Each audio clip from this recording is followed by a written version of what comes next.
আমরা অনেকে মনে করি আহারে আমাদের মুসলমানদের দেশগুলা যদি আরেকটু অস্ত্রে শস্ত্রে শক্তিশালী হইতো তাইলে শত্রুদেরকে উচিত শিক্ষা দেওয়া যাইতো, কিন্তু না ভাই, এই ধারণা সম্পূর্ণ ভুল।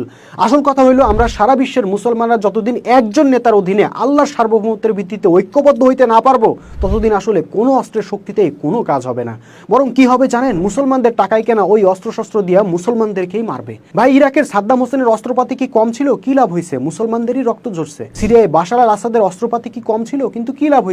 ওই অস্ত্রে মুসলমানদেরই জীবন গেছে। সৌদি আরবের অস্ত্রশস্ত্র কম আছে? কি লাভ হয়েছে? ইয়েমেনের নিরীহ মুসলমানদের জীবন গেছে। পাকিস্তানের আর্মি নাকি বিশ্ব সেরা আর্মি, তাতে কি হয়েছে? 71-এ এই আর্মিই তো বাংলাদেশের লক্ষ লক্ষ মুসলমানকে হত্যা করলো। কাজে অস্ত্রের চাইতেও মহা গুরুত্বপূর্ণ যে বিষয়টা সেটা হইল ঐক্য। ভাই, মুসলিমরা যদি মাথা উঁচু করে বাঁচতে চায় তাহলে তাদের সামনে একটাই রাস্তা আছে, একটাই উপায় আছে, সেটা হইল সকল মুসলমানকে একজন নেতার হাতে আনুগত্যের বায়াত নিয়ে ঐক্যবদ্ধ হয়ে যাইতে হবে এবং সেই নেতার ডাকে জীবন সম্পদ উৎসর্গ করে লড়াই করার জন্য সিদ্ধান্ত নিতে হবে।